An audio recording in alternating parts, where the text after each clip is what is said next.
मैं doctor Shashikant Singh BA second semester ancient history के विद्यार्थियों के लिए गाहड़वाल वंश पर प्रकाश डालने जा रहा हूँ।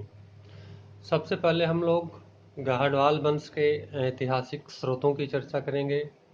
गाहड़वाल वंश का इतिहास अभिलेखों से, साहित्यिक ग्रंथों से तथा विदेशी यात्रियों के विवरण से प्राप्त होता है। अभिलेखों में सबसे पहला जो अभिलेख है वो चंद्रदेव का चंद्रावली अभिलेख है। मदन पाल का राहन तथा बसही अभिलेख है।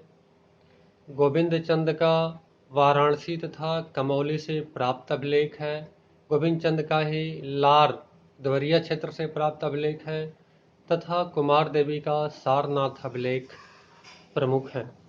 साहित्यिक ग्रंथों में मेरुतुंग का प्रबंध चिंतामणि, लक्ष्मीधर का कृत्यकल्पतरु तथा चंदबरदाई का पृथ्वीराज रासो नामक ग्रंथ महत्वपूर्ण है। लक्ष्मीधर संस्कृत का प्रकांड विद्वान था।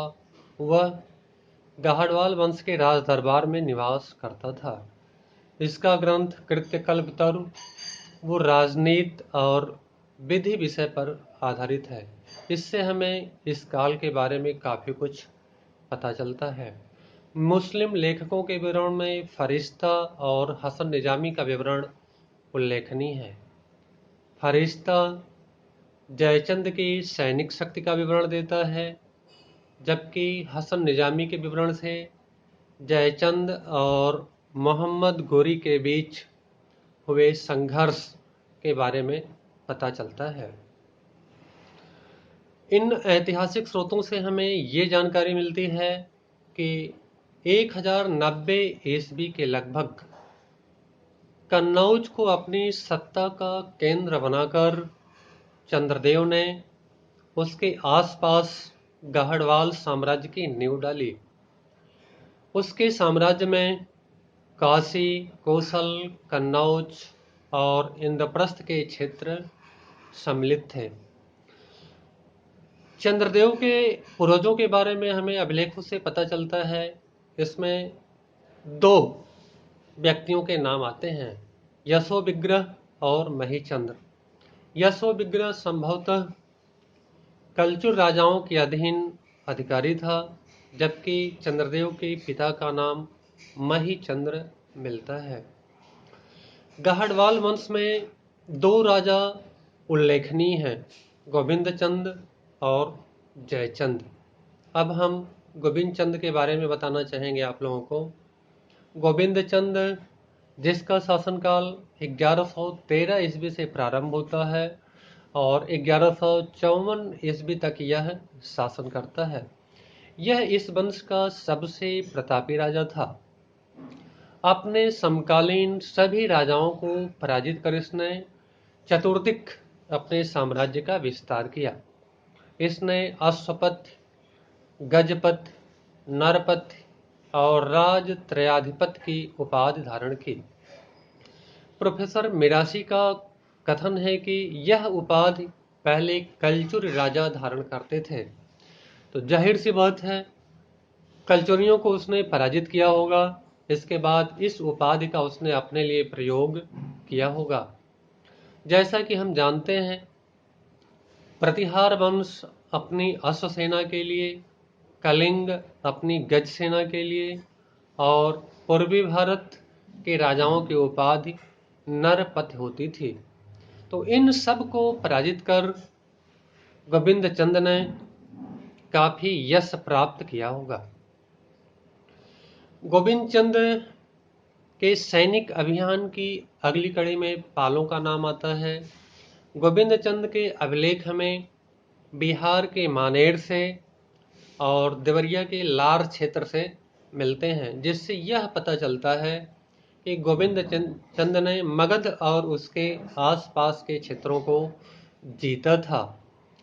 लेकिन कुछ काल के पश्चात हमें मदन पाल, जो पाल वंश का राजा था, इसके अभिलेख पुनः मिलने लगते हैं, जिससे ये पता चलता है कि गोविंद चंद के वापस लौटने के बाद मदन पाल ने अपना खोया हुआ साम्राज्य पुनः प्राप्त कर लिया होगा।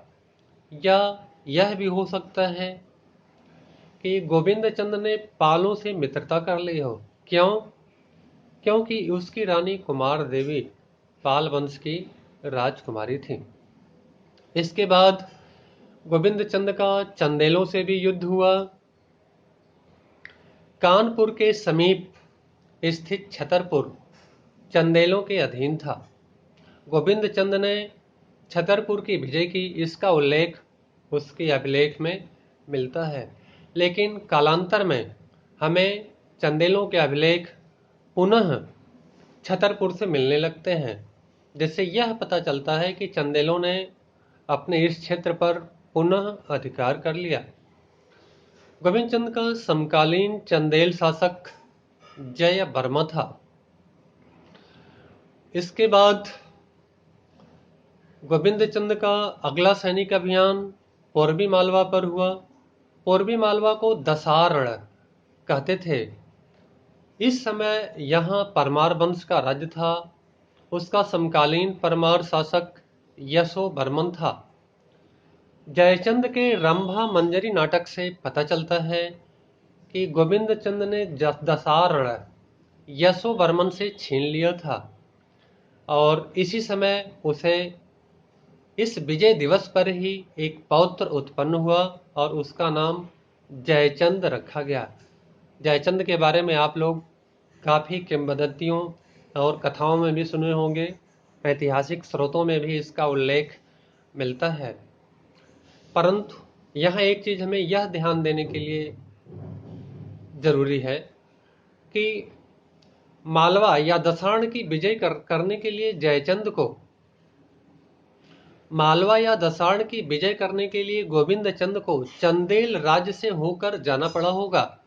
जाहिर सी बात है, प्रारंभिक युद्ध के पश्चात गोविंद चंद ने चंदेलों से मित्रता कर ली हो और चंदेलों ने दसारण विजय में उसकी सहायता की हो।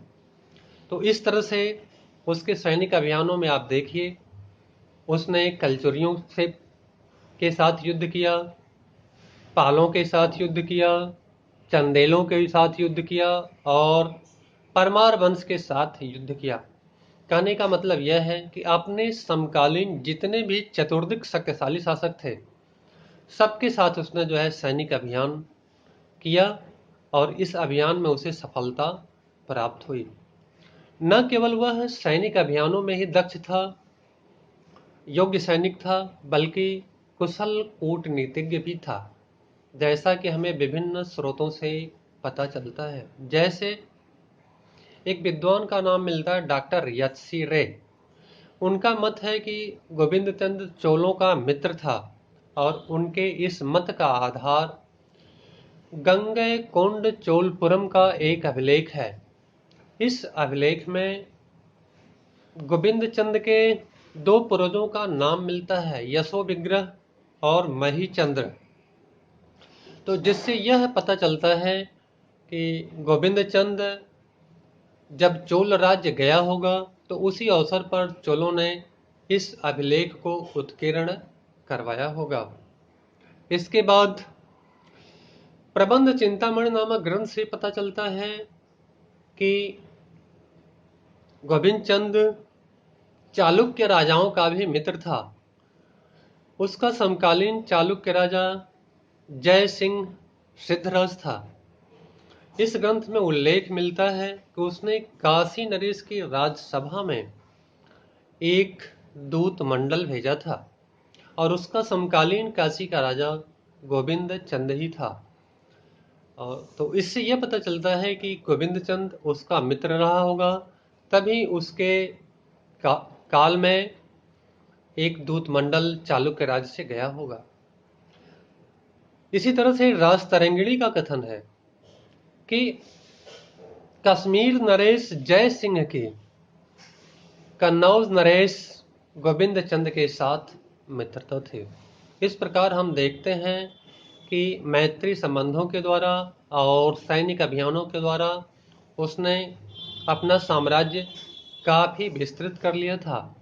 उसके साम्राज्य में मगध से लेकर गुजरात तक का क्षेत्र और दिल्ली से लेकर मालवा तक का क्षेत्र सम्मिलित था।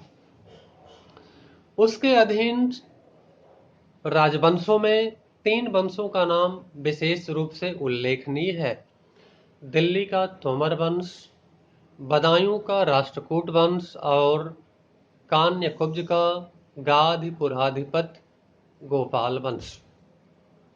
ये तो उसकी राजनैतिक उपलब्धियां थीं। सांस्कृतिक उपलब्धियों के बारे में अगर हम देखें, दृष्टिपात करें, तो यह पता चलता है कि गोविंद चंद ने एक उपाधि धारण की थी, विविध विद्या विचार वाचस्पति। इससे यह पता चलता है कि वह एक विद्वान शासक था। न केवल वह विद्वान था, बल्कि विद्वानों का आश्रय दाता भी था। हमने पहले ही बताया कि उसकी राजसभा में कृत्यकल्प तर्क के लेखक लक्ष्मीधर निवास करते थे। वह इसके अतिरिक्त चोल राज्य के बौद्ध भिक्षु बागेश्वर रक्षित तथा उड़ीसा के बौद्ध भिक्षु शाक्य रक्षित का भी उसने अपने दरबार में आदर सत्कार किया था। तो न केवल वह विद्वानों का आश्रयदाता भी था, बल्कि वह धर्म सहिष्णु शासक भी था। उसने सूर्य, शिव और वासुदेव की उपासना की थी तथा उसकी पत्नी कुमार देवी स्वयं बौद्ध थीं। तो इस तरह से हम देखते हैं उसके साम्राज्य में शौर्य संप्रदाय भी था, बौद्ध धर्म भी था, शैव संप्रदाय भी था और उसने सूर्य की भी पूजा की थी। इसके अतिरिक्त गोविंद चंद ने जेतवन बौद्ध विहार को 6 गांव दान में दिया था। तो इस तरह से देखा जाए तो गोविंद चंद का शासनकाल सैनिक उपलब्धियों के साथ साथ सांस्कृतिक दृष्टिकोण से भी काफी महत्वपूर्ण काल था। आगे जयचंद के बारे में हम अगले वीडियो में बताएंगे आपको। धन्यवाद।